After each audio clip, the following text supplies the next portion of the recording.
Assalamualaikum warahmatullahi wabarakatuh. Selamat malam, salam sejahtera untuk kita semua. Harusnya saya bicara pada debat yang pertama. Tapi hari ini saya sungguh bersyukur akhirnya bisa bertemu. Tapi jangan salah paham, bukan karena saya ambisi jadi presiden, tapi karena saya punya pelajaran yang penting selama saya berjuang di politik. Apa itu? Saya menyaksikan dan menjadi bagian dari adanya pemerintah yang memiliki kewenangan mutlak, terutama pimpinan tertinggi, untuk bisa menghadirkan keadilan dan kemakmuran rakyat. Inilah yang disebut sebagai selepet menjadi bagian dari kewenangan untuk menghadirkan kemakmuran dan keadilan. Selepet itu seperti sarung yang saya bawa ini. Bisa di kalangan santri, bisa membangunkan yang tidur, menggerakkan yang loyo, dan sekaligus mengingatkan yang lalai. Alhamdulillah, Gusti Allah memberi kesempatan saya untuk bersama-sama Mas Anies yang memiliki pemikiran yang sama untuk terwujudnya perubahan dan perbaikan. Bahkan kami berdua seperti botol dengan tutupnya. Jangan salah, selepet itu disrupsi. Disrupsi itu adalah awal dari perubahan.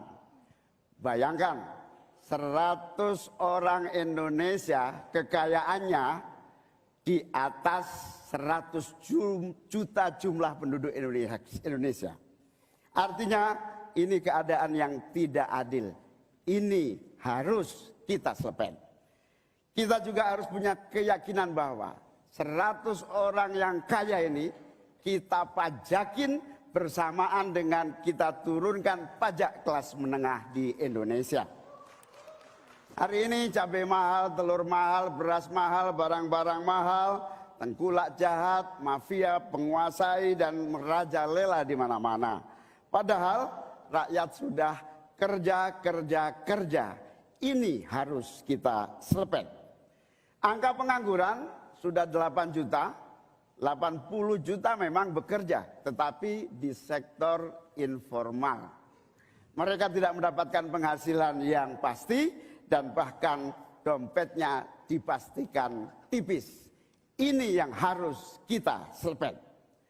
Amin menginginkan bansos yang memang menjadi kewajiban negara ini diteruskan dan bahkan harus ditingkatkan, sehingga kita ingin bansos plus yang semakin membawa rakyat kita memiliki kemampuan daya beli yang mendongkrak ekonomi masyarakat kita. Insya Allah, Amin akan memastikan 5% anggaran dari APBN atau sekitar 150 triliun kita khususkan untuk kamu kaum muda Indonesia. Kamu yang memiliki energi besar untuk menjadi bagian terdepan bagi kemajuan bangsa kita. Salah satunya adalah kamu, kredit usaha anak muda yang diberi kesempatan untuk mengakses sebanyak-banyaknya menjadi pelaku ekonomi yang baik.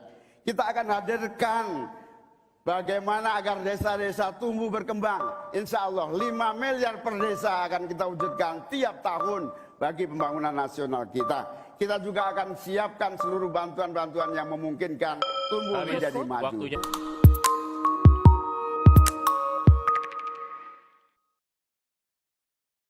Assalamualaikum warahmatullahi wabarakatuh. Mari kita bersujud semuanya, saudara-saudara di seluruh Indonesia, kepada Ibu kita dalam rangka mengucapkan selamat Hari Ibu 22 Desember 2023 ini. Dan sesudah ini kita lanjutkan pengabdian kita kepada Ibu Pertiwi. Ada yang bertanya kepada kami, mungkin tidak Anda mentargetkan mendapat pertumbuhan ekonomi 7% di dalam 1 tahun.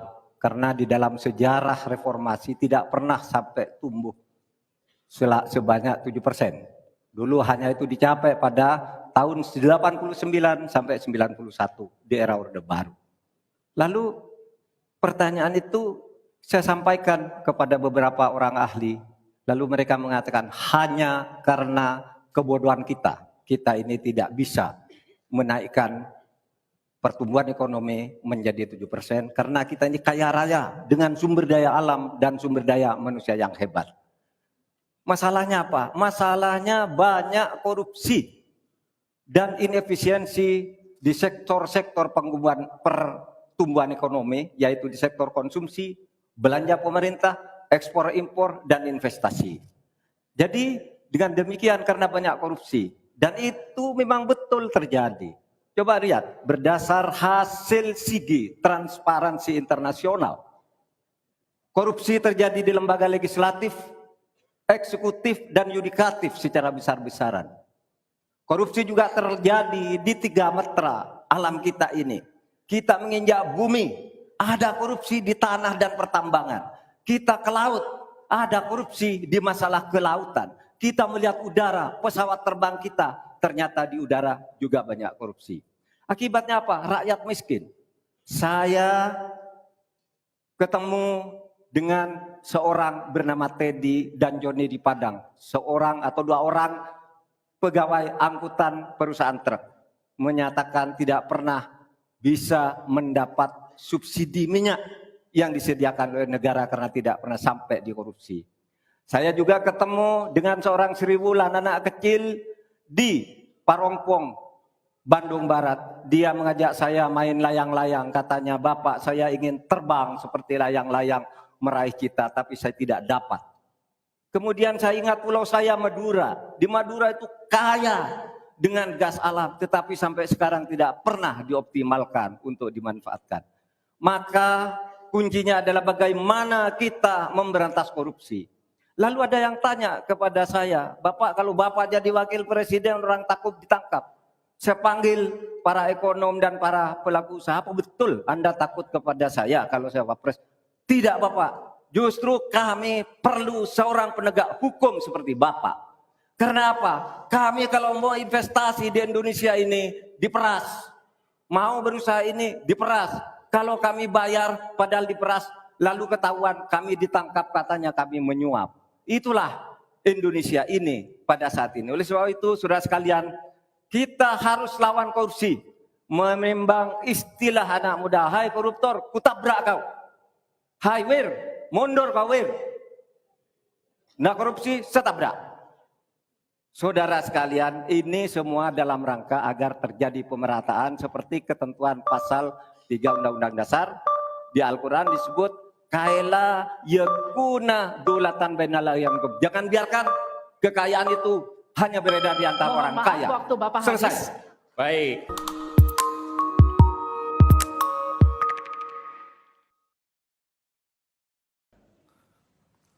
Assalamualaikum warahmatullahi wabarakatuh. Salam sejahtera, Shalom, Om Swastiastu, Namo Buddhaya, salam kebajikan.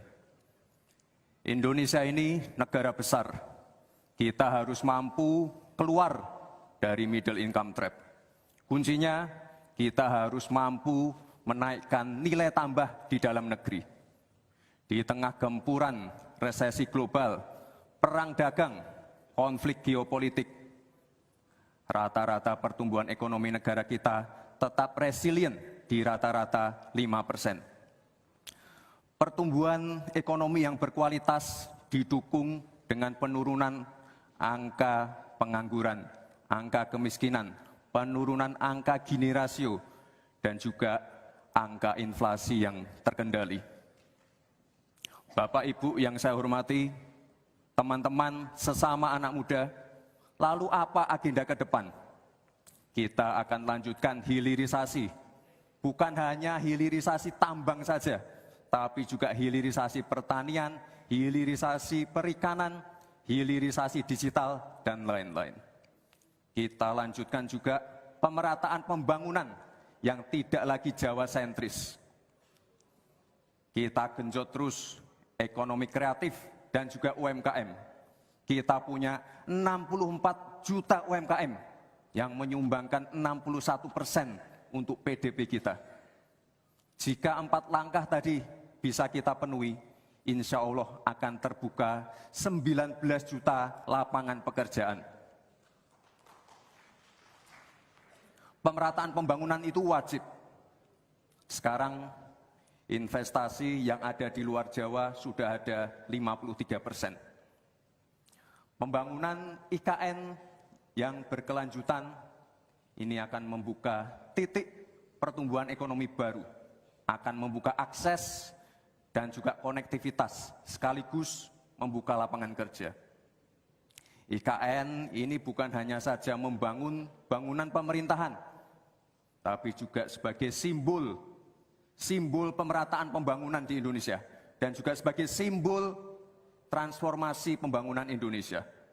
Bapak dan Ibu yang saya hormati, saya juga berkeyakinan suatu saat nanti Indonesia akan menjadi raja energi hijau dunia dengan terus mengembangkan biodiesel, bioaftur dari sawit, bioetanol dari tebu, sekaligus kemandirian gula. Untuk menuju Indonesia emas dibutuhkan generasi emas. Kita harus mampu merubah future challenge menjadi future opportunity.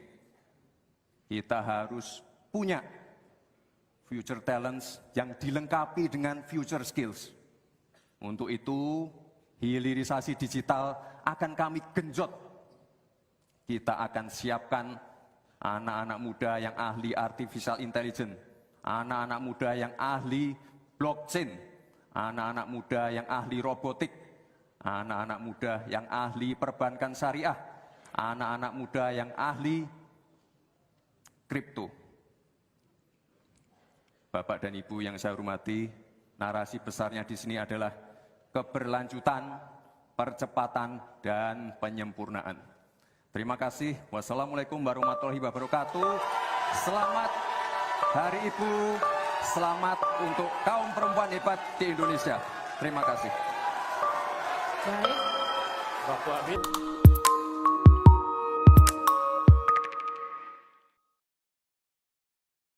Jenisnya apa ya? Dapat sepeda loh kalau kurang satu.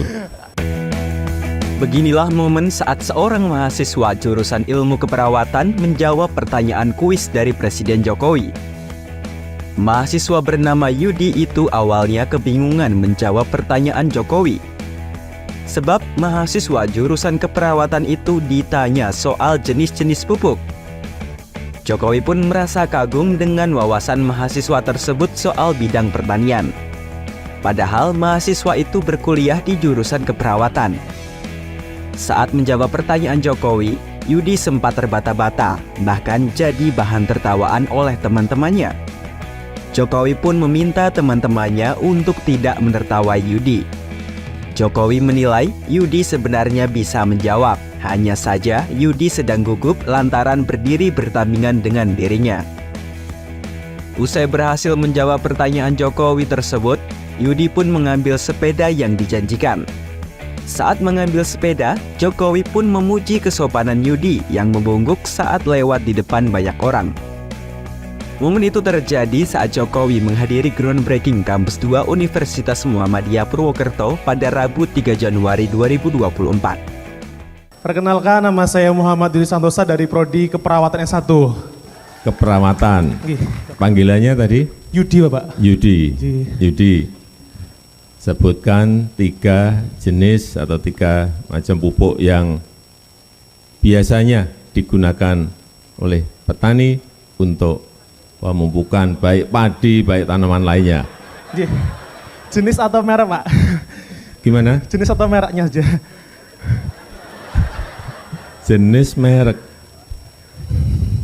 Beda, memang beda. Jenis yang saya tanyakan. Sebentar. Tadi apa jurusannya? Perawatan. Tapi urusannya pupuk boleh. Kalau benar berarti jagoan memang. Baik, satu ada pupuk urea. Pupuk urea, betul Pak? Betul. Saya juga nggak paham-paham amat itu. Tapi saya bertanya ini. Pupuk? Urea, betul. Terus kemudian ada Urea udah. Kalau gramason itu apa ya? Betul, pupuk urea. Iya, terus Gini loh, jangan mentertawakan. Siapa tadi? Yudi, Pak. Yudi, jangan mentertawakan. Kalau pas di situ, apal Pancasila pas duduk. Begitu udah dekat saya, hilang semuanya di sini. Ini pupuk juga sama, tadi di sana apa? Begitu maju hilang semuanya. Pupuk urea, betul, satu. Urea, terus kemudian apa? Apa aja ya, apa? Yang gramason itu apa gramason? Pupuk urea. Iya, Terus kemudian kompos, ada kompos. pupuk kompos ya, betul. dari tumbuhan. Itu masuk Satunya pupuk. lagi- Bentar, satu lagi. Yang buat insektisida itu namanya, bentar, jenisnya apa ya? Dapat sepeda loh kalau itu kurang satu. Kalau nggak bisa satu lagi nggak dapat. Pupuk tes, bentar, tes, Banyak banget pupuk itu. RPK. Hah? RPK. Bukan RPK.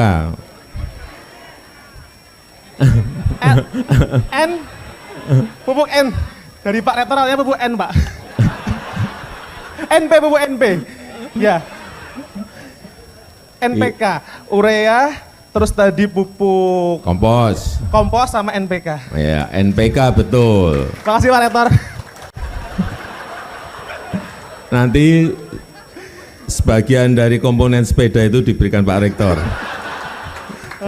Jadi terima kasih, terima kasih.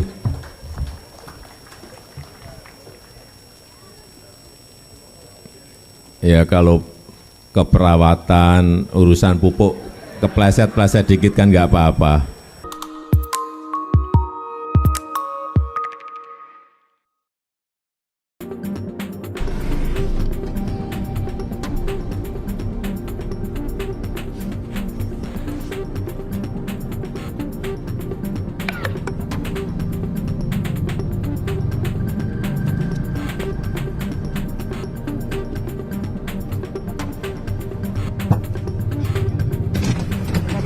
Kenapa, Pak?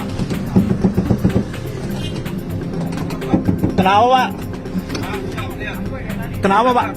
Iya, kenapa, Pak? Kenapa, Pak? Buka pintunya, buka. Iya, kenapa? Buka. Iya, kenapa? Buka. Kenapa?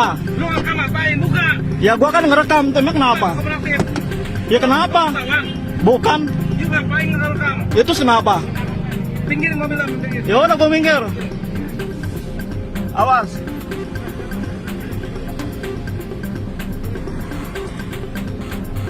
Awas.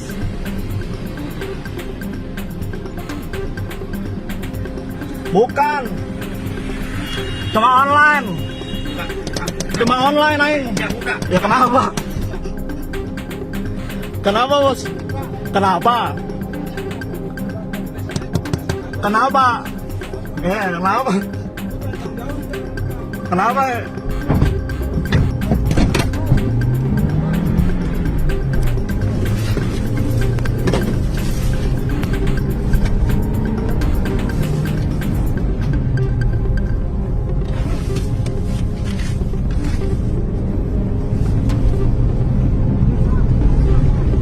Kenapa lo? Kenapa?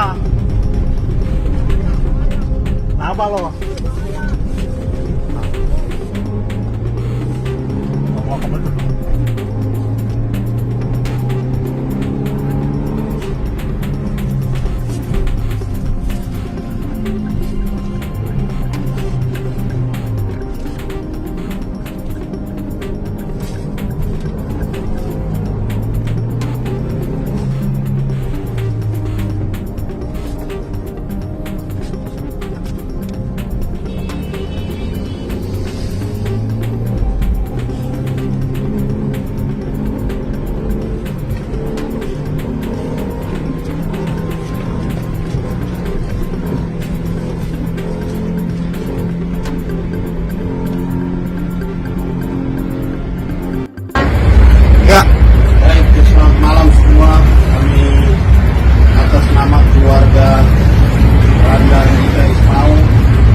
Halo Ayang. Happy birthday. Hidup di alam punya minat tau. Dimatiin padahal kita udah asik-asik.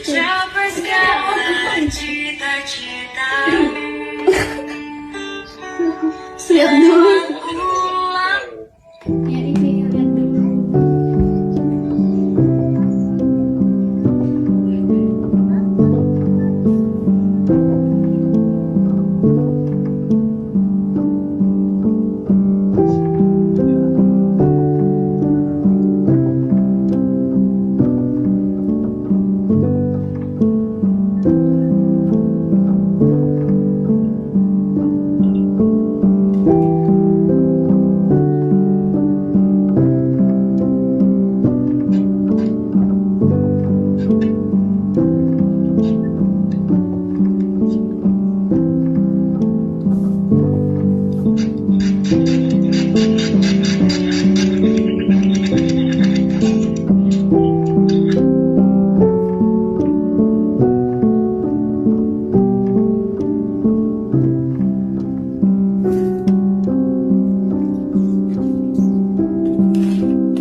Sebuah peristiwa menegangkan telah dialami oleh ratusan penumpang Boeing 737 MAX 9 milik Alaska Airlines. Pasalnya dalam video viral yang beredar, tampak sebuah jendela pesawat Alaska Airlines lepas di tengah perjalanan udara pada Jumat 5 Januari 2024. Para penumpang pun menggunakan masker oksigen dan terlihat pemandangan langit malam dari jendela pesawat yang terlepas. Mulanya pesawat dijadwalkan berangkat dari Portland, Oregon menuju Ontario, California pada pukul 5:07 sore waktu setempat. Namun 20 menit kemudian ketika berada di ketinggian 16.000 kaki atau sekitar 4.876 meter di atas permukaan laut, salah satu bagian pesawat terlepas dan jatuh. Salah satu penumpang, Evan Smith, mengaku mendengar ledakan besar di bagian kiri belakang. Saking kencangnya angin, sebuah pakaian dari seorang anak ikut tersedot udara dari luar dan membawa kabur sebuah telepon genggam milik seorang penumpang. Pilot pun akhirnya menghentikan pesawat Boeing 737 MAX 9 yang membawa 177 penumpang dan 6 awak itu. Pesawat bisa kembali dengan selamat ke Bandara Internasional Portland sekitar pukul 17:27 waktu setempat dan tak ada penumpang yang mengalami luka serius. Meski dalam keadaan darurat, pilot Alaska Airlines mampu berkomunikasi dengan tenang kepada pemandu lalu lintas udara. Alaska, or Seattle, Alaska. 1282, we just depressurized, we're declaring emergency, we need to descend down to 10,000. Alaska 1282, roger, descend maintain 10,000, 10,000, and we won't take your laser emergency here in Texas. We just depressurized, descend and maintain 10,000, and we need to return back to Portland. Hey, Portland approach, Alaska 1282, emergency aircraft, now leveling 12,000 and a left turn heading 340. Alaska 1282, phone approach, good afternoon. You still have information zero? Yeah, we do have information zero. We'd like to get lower if possible. Alaska 1282, descend and maintain 7,000. Descend and maintain 7,000, Alaska 1282.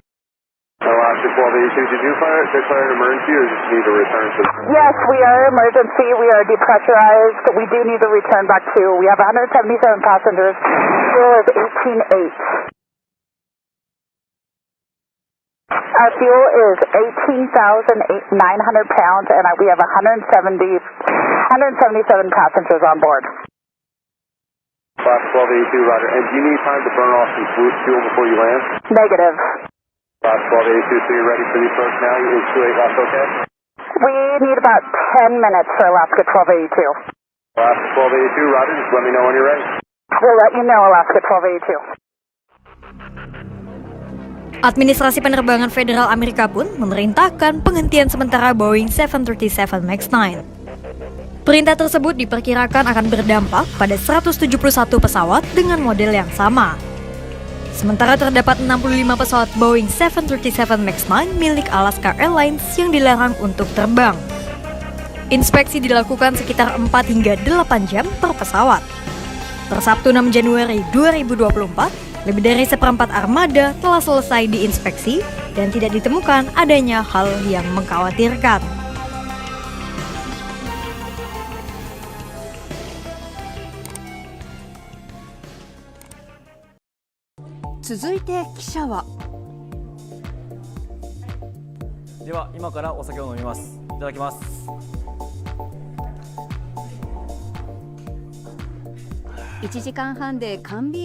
Minum alkohol dan mengemudi adalah dua hal yang tidak bisa dipasangkan karena sangat berbahaya dan bisa merugikan diri sendiri serta orang lain.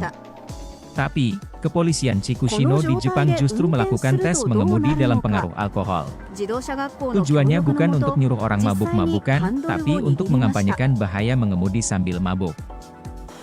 Kampanye ini juga untuk mengenang kematian 3 anak akibat insiden pengemudi mabuk di prefektur tersebut pada Agustus 2006. Pesertanya adalah seorang reporter bernama Yuichiro Kodama dari stasiun TV FBS News. Yuichiro diminta meminum segelas bir dan 5 highball. Ini membuatnya memiliki kadar alkohol sebesar 0,87 mg alkohol per liter napas, hampir 6 kali lipat dari kadar yang diizinkan, 0,15 mg. Setelah cukup mabuk, dia pun mengemudi di lintasan dengan seorang instruktur di sebelahnya. Hasilnya, dia beberapa kali menabrak tanda keselamatan dan tiang. Setelah selesai, Yuichiro terlihat lelah dan sulit membuka mata. Instruktur mengemudi memberitahu dia bahwa cara dia mengemudikan mobil tadi pasti akan menyebabkan kecelakaan jika mereka berada di jalan.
前が見えないです。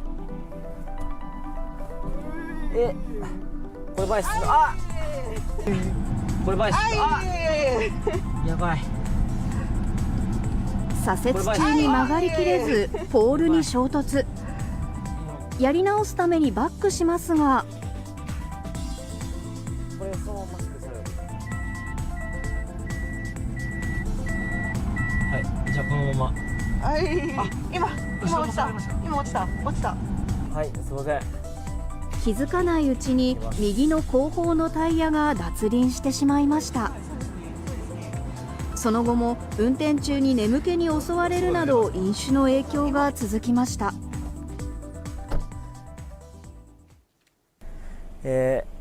意識も朦朧としていて運転できる状態ではないです。Anggota Majelis Tinggi Partai Demokrat Syarif Hasan menyatakan pihaknya akan menurunkan baliho bergambar Anies Baswedan. Ini dilakukan usai capres tersebut menerima Ketua Umum Partai Kebangkitan Bangsa Muhaimin Iskandar alias Caimin sebagai cawapresnya secara sepihak.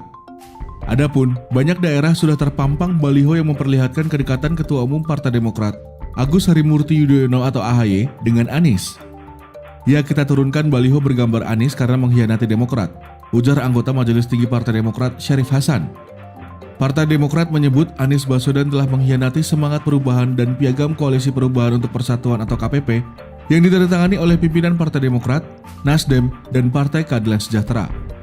Sekretaris Jenderal Partai Demokrat Tengku Rifki Harsha mengatakan Anies secara berurutan telah bertemu dengan Ketua Umum Partai Nasdem Surya Paloh, Ketua Majelis Tinggi Partai Demokrat SBY, dan Ketua Majelis Syuro PKS pada akhir pekan lalu.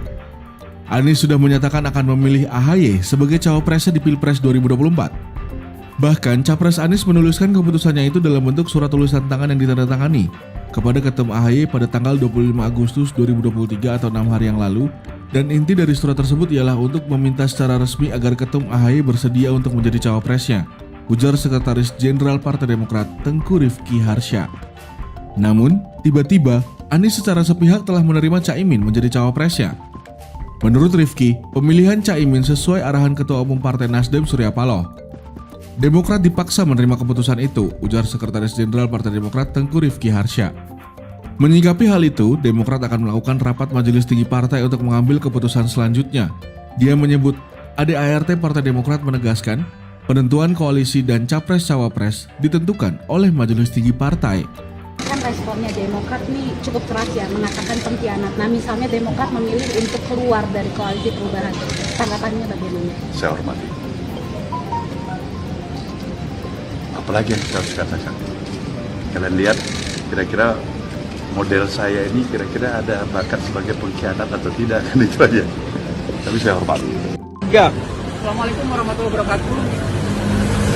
Tepat sekarang jam 18.50. Sesuai dengan instruksi dari DPP, kami menurunkan baliho yang bergambar Anies Baswedan. Sekali lagi, DPC Partai Demokrat Kabupaten Cianjur sesuai dengan press release yang dikeluarkan oleh DPP Partai Demokrat menurunkan baliho yang bergambar Anies Baswedan sejak saat ini. Demikian informasi ini kami sampaikan kepada seluruh warga Cianjur khususnya bahwa sudah ada hal yang tidak bahwa Anies Baswedan ternyata mengkhianati Partai Demokrat dan Mas AHY. Terima kasih. Assalamualaikum warahmatullahi wabarakatuh. Ya, turunkan, berikan.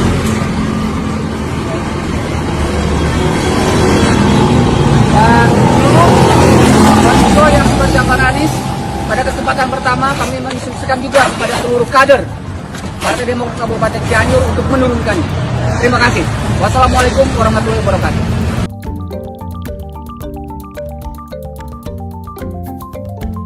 Pikirin biaya, kamu nggak usah pikirin nenek kamu nggak usah pikirin apa-apa.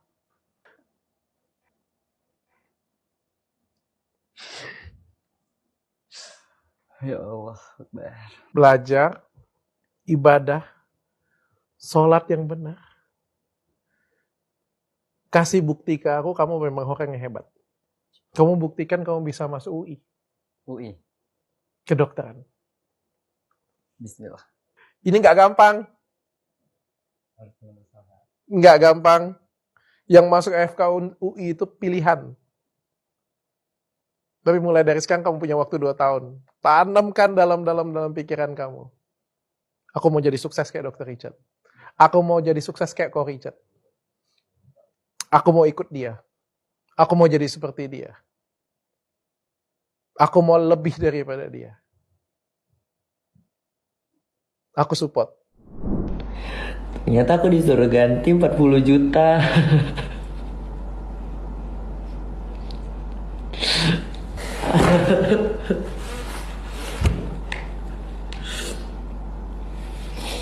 Disuruh ganti 40 juta, aku duit dari mana?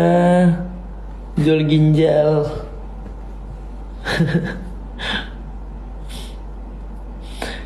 Iya kok bisa disuruh ganti? Iya disuruh, kan aku mundur. Dan semua yang udah dokter kasih ke aku itu harus diganti semua. Mau segi uang apapun itu harus diganti. Hidupku adalah pilihanku. Mungkin rezekiku tidak di sini ya. Mungkin kehidupanku bakal menjadi seperti ayahku atau papaku, masuk penjara.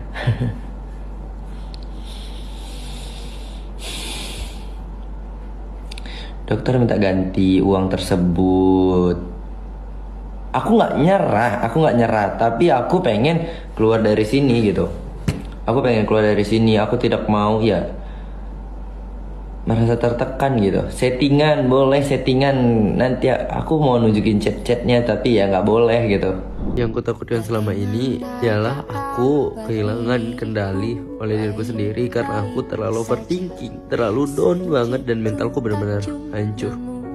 Mungkin karena masih suasana baru dan lingkungan baru, jadi aku agak terkejut dan benar-benar mental aku tuh jatuh gitu. Mungkin karena aku juga jauh dari nenek, aku kangen sama nenek. Aku adalah orang yang paling takut sama nilai. Aku takut nilaiku hancur dan mereka kecewa sama aku. Berat menurutku di sekolah baru ini, menurutku berat. Apalagi aku masuk di pertengahan, jadi harus mengajar semua pelajaran. Dan aku di sekolah itu kan aku orang yang paling bodoh di kelas itu. Aku takut bener-bener sama nilai. Gak ada kata mundur karena aku udah juga berjanji sama diriku sendiri gak boleh mundur. Kalau aku mundur itu bakal hancur dan merusak semuanya, pasti gagal. Dan orang yang percaya sama aku gak bakal percaya lagi sama aku. Dan aku bener-bener gak tahu harus berbuat apa lagi. Dan kalau jika aku maju, ya aku gak tahu sampai kapan aku bisa.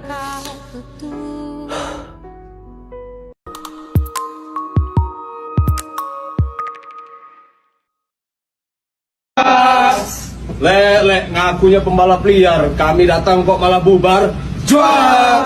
Cuaks, kerja kalian apa? Buat konten. Mantap lah buat konten. Gak usah kalian peduli masyarakat yang ada di luar sana.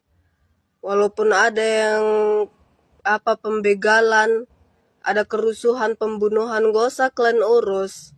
Buat konten aja kalian terus. Kayak aku korban curanmor. Mulai dari tahun 2022 sampai tahun 2023 ini nggak ada reaksi respon apapun dari polisi sana. Capek kami ngurus tiap hari, datang mulai dari pagi sampai ke malam kami pulang dari kantor polisi itu nggak ada kami di respon sama sekali. Kalau polisi nggak usah, pala polisi suka pakai uang baru mau bergerak. Sementara ya udah ada pelakunya satu, udah berkeliaran di kampung itu. Katanya nggak bisa ditangkap. Kenapa nggak bisa ditangkap? Karena pelaku ada 2. Jadi satu nggak bisa ditangkap, katanya satu lagi harus ada, baru bisa ketangkap. Jadi apa gunanya ada polisi kami mengadu sama kalian? Apa gunanya kalian? Kenapa nggak kalian cari? Apa gunanya kami mengadu sama kalian? Jadi lebih baik siapa yang kehilangan kereta, siapa korban yang curanmor ya. Lebih baik kita nggak usah melapor ke mereka lah, yang ada sakit hati. Masa pernah aku kemarin nanya sama polisinya, kapan bisa diambil surat pemblokiran kereta?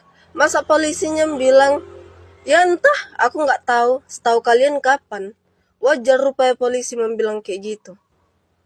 Nggak wajar kan? Sampai-sampai aku nangis di kantor polisi. Untung ada suamiku di situ. Mulai dari tahun 2022 sampai tahun 2023 ini nggak ada. Jadi itu mungkin kurasa kalau curanmor atau pembegalan atau geng motor atau kayak mana segala macam itu dilindungi sama mereka. Iya. Lebih baik yang pengangguran ada di luar sana, lebih baik jadi begal aja lah. Karena begal itu dilindungi. Buktinya kayak ini pencurian keretaku itu. Jelas-jelas udah ngangong-ngangong itu. Tukang pencurian keretaku itu udah jelas-jelas di depan mata. Nggak ditangkap sama polisinya. Ya. Nggak ditangkap. Sakit nggak hati kita kalau kita ngelihat apa pelaku yang mencuri kereta kita sendiri itu lewat-lewat depan mata kita sendiri, sakit nggak? Sementara kereta itu masih mengangsur itu 8 bulan. Kereta Matic Beat Street. Jadi dari showroom keretanya sana minta pemblokiran kereta. Surat pemblokiran kereta dari kantor polisi sana nggak pernah dibuat sama polisinya. Nggak pernah dibuat. Selalu kami ke sana, nggak pernah kami dilayani baik atau kayak mana, nggak pernah. Kami asal datang ke ibarat apalah gitu, nggak pernah gitu loh. Padahal kami kayak mana ya, yang ianya polisi itu suka dibayar gitu, suka dibayar.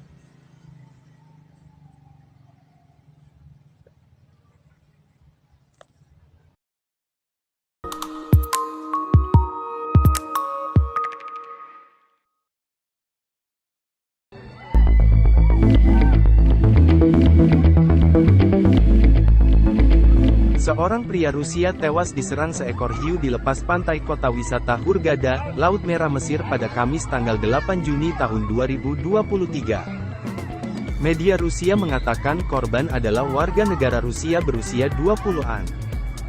Peristiwa itu terekam dalam video yang beredar di media sosial. Konsul Jenderal Rusia Viktor Voropayev mengatakan kepada kantor berita TASS bahwa pihak berwenang Mesir telah mengkonfirmasi kematian warga negara Rusia yang lahir pada tahun 1999 itu. Rekaman video yang dikatakan tentang insiden tersebut beredar luas di media sosial di Mesir, menunjukkan seseorang berjuang untuk melarikan diri dari hiu tersebut. Usai kejadian itu, aktivitas di pantai akan dilarang selama 2 hari mulai Jumat, merujuk pada serangan sebelumnya terhadap manusia oleh jenis hiu yang sama. Laut Merah adalah tujuan wisata yang populer, di mana hiu biasa ditemukan tetapi jarang menyerang orang yang berenang di area yang diizinkan. Juli lalu, 2 wanita, seorang Austria dan Rumania, tewas dalam serangan hiu di dekat Hurghada. Pada tahun 2018, seorang turis Ceko dibunuh oleh hiu di pantai Laut Merah setelah serangan serupa menewaskan seorang turis Jerman pada tahun 2015. Pada tahun 2010, serentetan 5 serangan dalam 5 hari yang tidak biasa di dekat pantai hotspot wisata Sharm el-Sheikh menewaskan 1 orang Jerman dan melukai 4 turis asing lainnya.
Sebanyak 17 serangan drone dan sejumlah rudal darat diluncurkan Rusia untuk menggempur Kiev, ibu kota Ukraina. Serangan udara Rusia tersebut mengakibatkan bangunan apartemen dan fasilitas kesehatan kolaps, sementara sejumlah kendaraan rusak parah. Pemerintah kota Kiev dalam rilisnya melaporkan bahwa seorang anak termasuk di antara korban tewas dan 10 orang terluka. Jumlah korban jiwa tersebut menjadi yang terbanyak dalam satu serangan di Kiev dalam sebulan terakhir. Rusia telah berulang kali menargetkan Kiev dengan serentetan serangan udara sejak awal invasi. Namun, serangan terhadap ibu kota telah meningkat secara signifikan selama sebulan terakhir. Pasalnya, Ukraina tengah bersiap untuk melakukan serangan balasan. Staf Umum Ukraina melaporkan bahwa Angkatan Udara Ukraina telah mencegat 10 rudal yang diidentifikasi sebagai rudal balistik jarak pendek Iskander. Pertahanan udara Ukraina telah menjadi semakin efektif dalam menghalau sejumlah serangan udara Rusia. Terlepas dari itu, puing-puing yang dihasilkan dapat menyebabkan kebakaran dan melukai orang-orang di bawahnya. Meskipun sebagian besar serangan udara yang masuk ke wilayah Kiev telah ditembak jatuh, banyak penduduk Kiev yang dihantui rasa cemas, karena seringkali mendengar suara ledakan.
Beginilah kondisi mobil box ekspedisi yang tercebur ke aliran Kali Sodetan di Jalan Agung Timur, Sunter Agung, Tanjung Priok, Jakarta Utara, Kamis petang. Tampak posisi mobil B9682 PCO menukik masuk ke aliran kali. Sementara sang pengemudi dan satu penumpang lainnya berhasil selamat. Peristiwa ini berawal saat mobil berwarna putih itu melaju dari arah kawasan Papanggo menuju Sunter. Namun saat di ruas Jalan Agung Timur, mobil yang hendak berbelok kiri di perempatan kecil, justru meluncur ke dalam aliran kali. Pasalnya, saat berbelok mobil sempat menabrak trotoar. Diketahui, sebelum kejadian mobil nahas ini melaju dalam kecepatan sedang. Namun diduga sang sopir belum mahir mengemudi sehingga menyebabkan hilang kendali atau out of control hingga kendaraannya tercebur ke aliran kali. Akibat peristiwa mobil terjun ke dalam aliran kali ini, sempat menjadi tontonan warga sekitar atau pengendara yang tengah melintas. Kasusnya kini, masih ditangani pihak-pihak Satwil Lantas Jakarta Utara.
Kami sedang mengevakuasi jenazah almarhum.